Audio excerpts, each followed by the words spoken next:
चूंकि ये शिया मसलक से ताल्लुक रखते हैं और ये शिया वक्फ बोर्ड के पहले चेयरमैन थे उत्तर प्रदेश के। ये लोग जो है ये वसीम रिजवी शिया वक्फ बोर्ड के चेयरमैन थे उत्तर प्रदेश के, और इसने जो काम किया है वो जो लोगों को नहीं मालूम है, शायद जानकारी नहीं है, मैं बता देना चाहता हूं कि कलाम पाक जो आसमानी किताब है मुसलमानों का, जो अल्लाह की किताब है, कलाम पाक जिस पर 26 आयतें ऐसी है जिस पर इन्होंने इल्जाम लगाया है कि ये आयत को पढ़ने के बाद करके इन्होंने PIL याचिका दर्ज किया है, कहीं और नहीं, देश के सुप्रीम कोर्ट। अब बताइए इस तरह की नाजिबा हरकत कलाम पाक पर इन्होंने क्या आरोप लगाया है कि ये जो 26 आयत है इसको जो मदरसे में बच्चे पढ़ते हैं, इसको पढ़ करके बच्चे आतंकवाद बनते हैं, उसका मेंटलिटी दहशतगर्द का हो जाता है, नाउज़ बिल्लाह। ऐसे शख्सियत जो मुसलमान अपने आप को कह रहे थे, हालांकि तमाम हिंदुस्तान के उलमाए दीन ने, तमाम मसलक के उलमाए दीन ने वसीम रिजवी को इस्लाम से खारिज कर दिया है। अब वो मुसलमान नहीं रह गया है। यहाँ तक के एक हयाती कब्र होता है जिसको इन्होंने बनाया था लखनऊ में, हयाती कब्र। लोग जिंदा में एक कब्र बनाते हैं ताकि मरने के बाद उसको उसमें दफन किया जाएगा। उस हयाती कब्र को भी उत्तर प्रदेश के लोगों ने जाकर के तोड़ दिया और ये फैसला लिया तमाम उलमाए दीन ने कि वसीम रिजवी के मरने के बाद हिंदुस्तान के किसी भी कब्र में इसको नहीं दफनाया जाएगा, इसको जिंदा जला दिया जाएगा। किसी भी कब्र में इसको, किसी भी कब्रिस्तान में जगह नहीं दी जाएगी। नहीं करेंगे। ये साजिश बहुत लंबी है, देश में इस तरह का साजिश अब होता रहेगा। खास तौर पर हम जिस देश में रहते हैं और उस देश की जो सरकार है, वो सरकार की नापाक इरादा इस तरह की करते रहेगी। हम मुसलमानों को मुतहद होने की जरूरत है, जागरूक होने की जरूरत है, खून में गर्मी पैदा करने की जरूरत है। पेश की थी, तमाम हिंदुस्तान के मुसलमानों ने उसका एतराज किया सुप्रीम कोर्ट में और तमाम हिंदुस्तान के थाने में जाकर मुकदमा को दर्ज किया, तब जाकर ये पिक्चर बनाने से रोका है। इसकी ये आज की आदत नहीं है।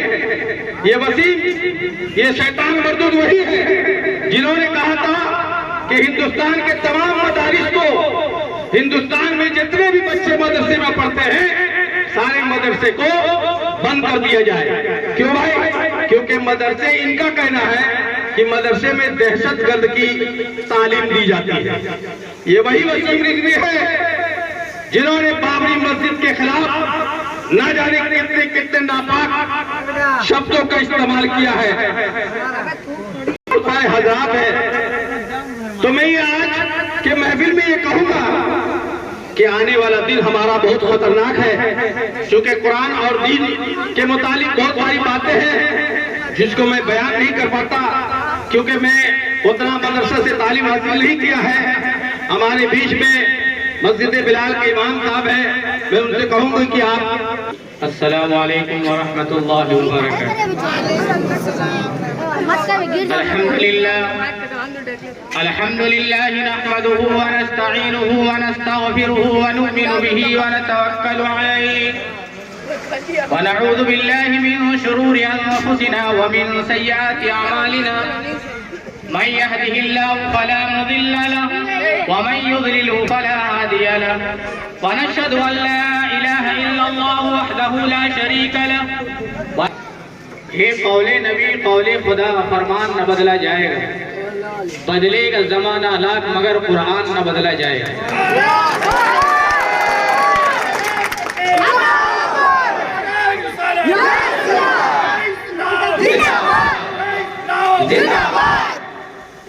मेरे मोहतरम बुजुर्गों, चंद बातें मुख्तसर वक्त में ये है, इस वक्त पूरी दुनिया में और खुसूसन हमारे मुल्क में इस्लाम के खिलाफ साजिशें चल रही हैं। कभी आज़ान के खिलाफ, कभी नमाज के खिलाफ, कभी कुरान के खिलाफ। 1985 के अंदर तस्लीमा नसरीन ने कलकत्ता हाई कोर्ट में अपील दायर किया। अज़वाजे मुतहरात के शान में गुस्ताखी की उसने, किताबें लिखी। सुलेमान रुश्दी आया, उसने गुस्ताखी की। अभी इस जमाने में दादा वसीम रिजवी, जिसको एक मुसलमान बहैसियत मुसलमान होने के अपने जुबान से इस नापाक आदमी का नाम लेना भी गवारा नहीं करेगा, उसने क्या कहा कि कुरान की 26 आयतों को कुरान से निकाल दिया जाए। लेकिन उस मलऊन को, उस खबीस को, उस पर अल्लाह की लानत हो, उस पर उसने ये नहीं सोचा कि 26 आयतें तो दूर की बात है, 26 जेरो जबर को भी कुरान से बदल नहीं सकता, बदल नहीं सकता।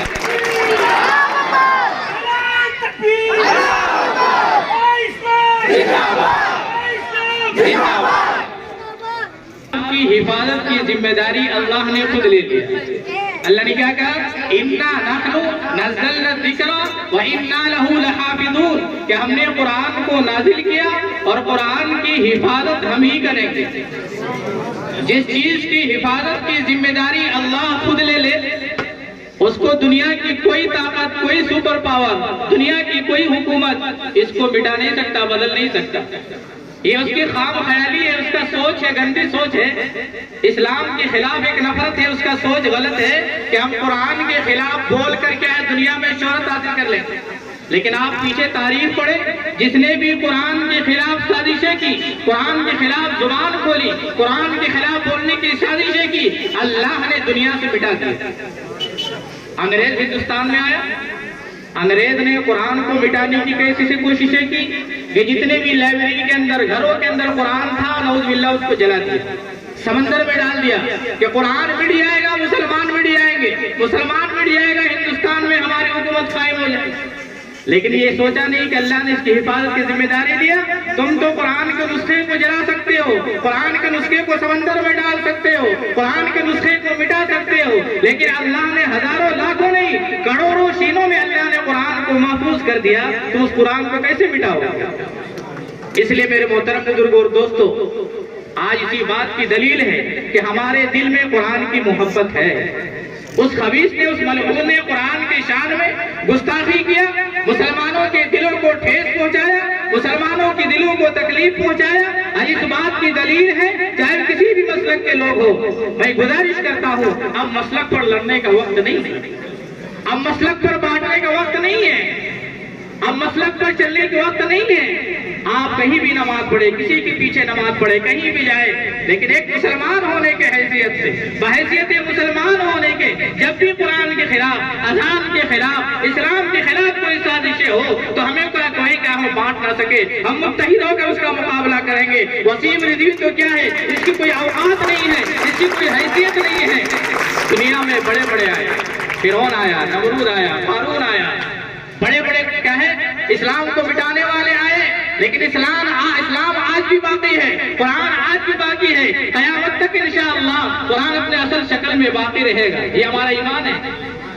कुरान तो 26 आयतों से दूर की बात, ये क्या कहता है कि 26 आयतों को निकाल दो, इससे आतंकवाद को क्या है बढ़ावा मिल रहा है, इससे क्या है दुनिया के अंदर अमन अमान कायम नहीं हो रहा, इतना फसाद बर्पा हो रहा है। लेकिन इस खबीस को पता नहीं कि अल्लाह ने क्या फरमाया, ला तब्दील लिकलिमातिल्लाह, अल्लाह के कलाम को कोई बदल नहीं सकता, अल्लाह के कलाम को कोई तब्दील नहीं कर सकता। हुजूर के जमाने ही से क्या है कुफार मक्का ने कहा ये कुरान तो गढ़ कर लिया है। अल्लाह ने क्या कहा, कुल इन जितमातिल इंस वल जिन अला अयतु बिमिथलि हादल कुरान ला यातून बिमिथलि वलौ कान बादुहुम लिबादिन ज़हीरा। जब कुफार मक्का ने कहा कि कुरान को नऊज़ बिल्लाह हुजूर ने गढ़ लिया, अपने तरफ से कह रहे हैं, तो अल्लाह ने चैलेंज किया। और ये चैलेंज सिर्फ उसी वक्त के लिए नहीं था, बल्कि क्या है क़यामत तक आने वाले इंसानों के लिए था। कि लोगों तुम तो अरबी जानते हो, अरबी के माहिर हो, अरबी दां हो, तुम्हारी जुबान अरबी है, अगर नऊज़ बिल्लाह तुमको शक है कि हुजूर ने गढ़ लिया है तो इस तरह का कुरान तुम भी बनाकर पेश कर दो।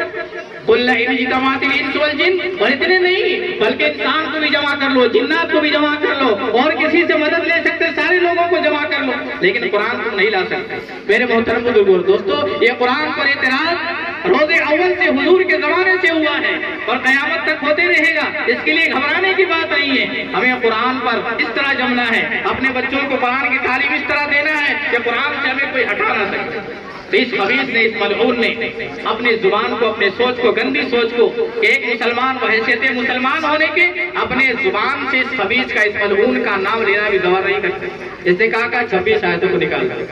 अरे 26 आयतें क्या बात करते हो, 26 नुक्ते को भी तुम नहीं बदल सकते। इसी तो किसी शायर ने कहा, एक कौले नबी कौले खुदा, फरमान न बदला जाएगा, बदलेगा जमाना लाख मगर कुरान न बदला जाएगा। इसलिए मेरे मोहतरम बुजुर्ग और दोस्तों, हम अपनी तरफ से अगर मेरी आवाज वहां तक पहुंचे, नेट का जमाना, सोशल मीडिया का जमाना है, उस खबीस से ये कहना चाहते हैं कि तुम्हारा ये सोच, तुम्हारा ये फिक्र गलत है कि तुमने कुरान के खिलाफ जुबानें खोली है, तुम्हारी गंदी साजिशें ये है। अल्लाह तुमको दुनिया में बर्बाद करेगा इंशाअल्लाह। अल्लाह हम सबको कुरान से मोहब्बत अता फरमाए। ऐसा नारा लगा कि इसकी गूंज कम से कम सुप्रीम कोर्ट तक सुनाई दे। जोर से बोलिए, वसीम रिजवी को फांसी दो, वसीम रिजवी को फांसी दो, वसीम रिजवी की याचिका को खारिज करो, वसीम रिजवी की याचिका को खारिज करो। नारे तकबीर, नारे रिसालत,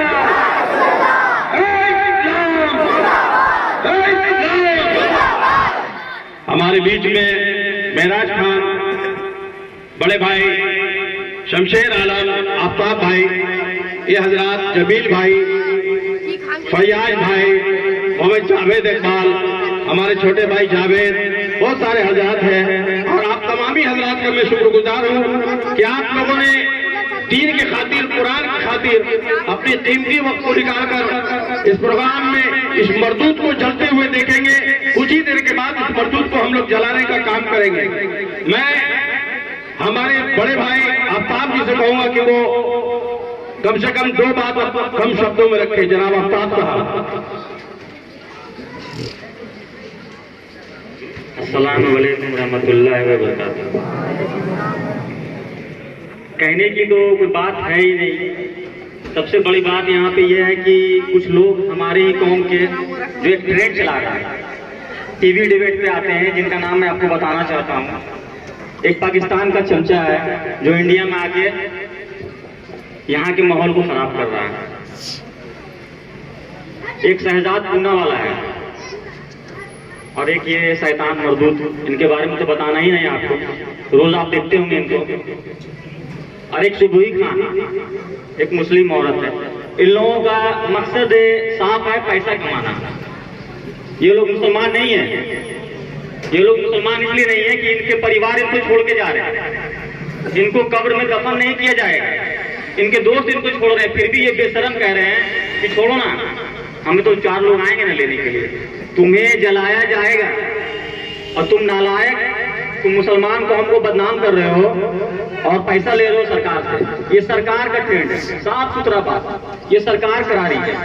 और ये बहुत जोर से, और भी देश में कुछ ऐसे लोग हैं जो मुसलमान हो करके मुसलमान का कत्ल कर रहे हैं, मुसलमान को बदनाम कर रहे हैं। तो हमें इस चीज पे ध्यान नहीं देना। अब इन लोगों को मजम्मत करना है, खुल के पुरजोर तरीके से इन लोगों का विरोध हम लोगों को करना होगा हर हाल में। अब डरने की जरूरत नहीं, अब डराने की जरूरत है। अब हम लोगों को, ऐसे लोगों को डराने की जरूरत है। वक्त आ गया है, अगर आप अभी आवाज नहीं उठाएंगे, अभी आवाज बुलंद नहीं करेंगे, तो आने वाले वक्त में आपके बच्चों को रोड पे मारा जाएगा और आप खड़ा होकर तमाशा देखते रहेंगे। तो वक्त आ गया है, इंशाअल्लाह कदम से कदम मिलाएं, पुरजोर से। मैंने, अरे तुम किसके बारे में कह रहे हो? कुरान के बारे में कह रहे हो। कुरान उस पैगंबर के पर नाजिल किया गया है जिनके ऊपर रोज एक औरत कचरा कूड़ा फेंकती थी। जो एक दिन वहां पे उनके ऊपर कचरा नहीं फेंकी तो उनसे पूछा जाता है कि कहाँ गई ये औरत, ये आज कहाँ है? तो पता चला कि वो बीमार है। तो पैगंबर साहब उनके घर पे जाके उनसे मिलते हैं और उनको कहते हैं, उनके लिए दुआ करते हैं। तो हम ऐसे इस्लाम के मानने वाले लोग हैं, बहुत सी चीजें ऐसी है कि मैं जानता नहीं हूँ इस्लाम के बारे में, ज्यादा कहना भी सही नहीं है। बस इतना मैं कहना चाहता हूँ कि ऐसे लोगों को, ना ये इस्लाम के हैं, ना ये देश के हैं, ना ये अपने परिवार के हैं, इनका विरोध हर हाल में होना चाहिए, पुरजोर से होना चाहिए। और जितने लोग भी यहाँ पे सोशल मीडिया से जुड़े हुए हैं और जो फेसबुक व्हाट्सएप जो चलाते हैं, मैं उनसे कहना चाहता हूँ, मैं उनसे गुजारिश करना चाहता हूँ कि जितने भी लोग हैं इनको पूरे अच्छे तरीके से इनके आवाज को सरकार तक पहुँचाइए। और सुप्रीम कोर्ट को हर हाल में इस केस को खारिज करना होगा, चाहे इसके लिए हमें अपना गर्दन क्यों न कटाना पड़े। ये मजाक नहीं है। अब रोना नहीं लगा, आदमी रो रहा है घर में बैठ के, ये क्या हो रहा है, इसे फांसी दीजिए। और इसका हम लोगों को जहां तक हो सके, जैसे हो सके, चाहे हम लोगों को अपना घर क्यों न बेचना पड़े, मगर इसके लिए हमको लड़ना होगा। आप अभी तक खैयात नहीं होंगे, आगे आने वाला वक्त बहुत खराब होने वाला है, बहुत ही दर्दनाक होने वाला। क्या है ये? अल्लाह का है, अजाब है, तो अल्लाह का अजाब पे तुम पे गिरेगा, घबराओ मत। बस यही बात कह के मैं रुखसत लेना चाहता हूँ। अस्सलाम वालेकुम रहमतुल्लाहि व बरकातहू। भाई कहाँ गया हुआ? अब कुछ देर में इसको हम लोग जलाने का काम करेंगे, उससे पहले जावेद इकबाल साहब कुछ कहेंगे। अस्सलाम वालेकुम। आज बहुत जो मामला हमारे सामने कुरान शरीफ के बारे में आया है, हम लोग को उतना कुरान शरीफ के बारे में नहीं जानते हैं, लेकिन मोहब्बत इतना है कि कुरान का नाम सुनने के बाद हम लोग यहाँ इकट्ठा हो गए, एक साथ हो गए। मामला वसीम रिजवी का है। ये वसीम रिजवी कौन है? वसीम रिजवी बीजेपी का मनोनीत कमेटी का एमएलसी है। और आपको याद होगा जब राम मंदिर का केस बीजेपी वालों ने जीता तो सबसे ज्यादा जो दीपक जलाया वो कांग्रेसियों ने जलाया, याद है? हर कांग्रेसी दफ्तर में जो है राम मंदिर का ताला करने के खुशी में एक दीपक जला था। आज हम लोग यही बताने हम खड़े हुए हैं कि ये खेला जो है बीजेपी और कांग्रेस का है। आज पूरे हिंदुस्तान में 273 कांग्रेसी एमएलए 100 के लगभग में 100 नहीं, कांग्रेस का, आरजेडी का 3-4 मुस्लिम एमपी और कई जगह कई पार्टियों का मुस्लिम एमपी, सबके मुंह पर ताला लगा हुआ, सब खामोश है। हमारा मामला आया तो सब खामोश है, और राम मंदिर का मामला आया तो हर दफ्तर में दीपक जला। तो समझ लीजिए क्या खेला हो रहा है यहाँ। ये बहुत बड़ा खेल है।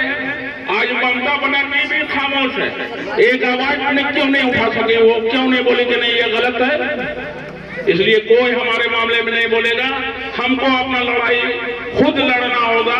न हम कांग्रेसी बन के ही लड़ाई लड़ सकते हैं, न हम भाजपाई बन के लड़ सकते हैं, न आरजेडी बन के लड़ सकते हैं। बाहर से मुसलमान हम लड़ाई को लड़ सकते हैं। और इसी के साथ मैं अपनी बातों को खत्म करता हूँ। अस्सलाम वालेकुम। फैयाज आलम जी है, उसके बाद हम लोग पुतला को जलाएंगे। बच्चे को साइड कर दीजिएगा, इस पर आग लगाया जाएगा, है ना? फैयाज भाई आए। मोहतरम हजरात, बुजुर्गों और अजीज दोस्तों, इज्जत माँ बहने, इस शैतान का नाम तो मैं अपने पाक जुबान से मैं नहीं लेना चाहता, और इसकी जितनी भी मजम्मत की जाए वो बहुत ही कम है। ये शैतान सिर्फ दुनियावी ओहदे के चलते, और जो अल्लाह की किताब है, अल्लाह ने खुद इसका वादा किया है और अल्लाह इसकी हिफाजत करेगा। और हम सारे आज हम लोग की हालत क्यों हुई, इसके पीछे भी ये वजह है। जैसा कि हमारे पहले लोगों ने कहा, कल को हम हाकिम थे और अब आना है। दोस्तों, हम सभी मुसलमान अपने भाइयों से गुजारिश करेंगे और ये नारा देंगे कि दुनिया के मुस्लिम एक हो, दुनिया के मुस्लिम एक हो, दुनिया के मुस्लिम एक हो। और जब हम एक प्लेटफॉर्म पर आ जाएंगे तो दुनिया की कोई हैसियत नहीं, कोई मायका लाल नहीं है कि हम लोग को महकूम बना सके। लेकिन इसमें कुछ गलतियां हमारी हैं जिसके चलते आज महकूम है। कल हम हाकिम थे, आज महकूम है। इसके पीछे वजह है। दोस्तों, इस वक्त ज्यादा कोई भाषण देने की बात जरूरत नहीं है। जुम्मा की नमाज पढ़ के सारे लोग निकले हैं, हम लोग भी जुम्मा की नमाज पढ़ के आ रहे हैं। अब इस शैतान का नाम कोई नहीं लेंगे। और इस कुरान का मसला जो आएगा तो ये कोई अंदरूनी मामला नहीं है भारत का, ये दुनिया के मुसलमानों का मामला है। ये शैतान क्या है, इससे बड़ा भी शैतान अगर चाहे कुरान पर एक अंगुली उठा दे उसकी भी औकात नहीं है। इस शैतान की क्या औकात है। तो आखिर दामन अल्हम्दुलिल्लाह रब्बिल आलमीन, ला इलाहा इल्लल्लाह मुहम्मदुर रसूलुल्लाह। शैतान को जलाएगा।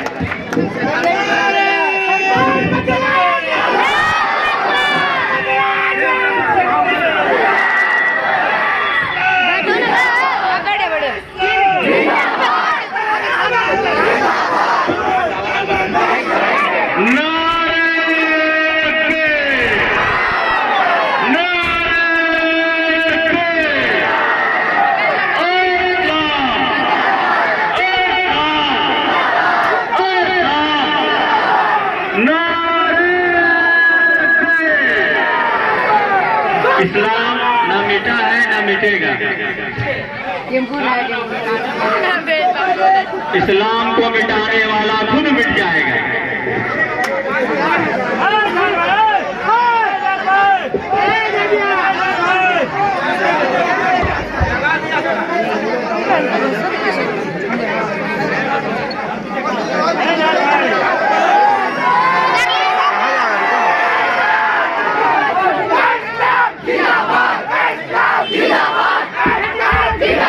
थोड़ा दूर होकर के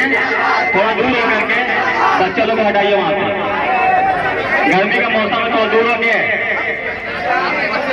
बाबू थोड़ा तार देके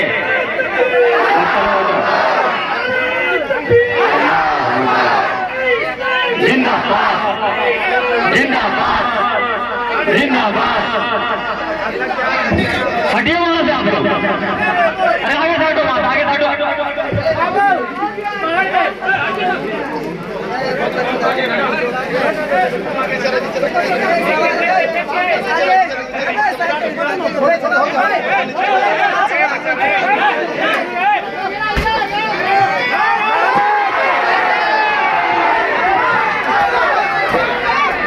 ये जुनून है, ये इस्लाम का जुनून है, ये गुस्सा है। इसके खिलाफ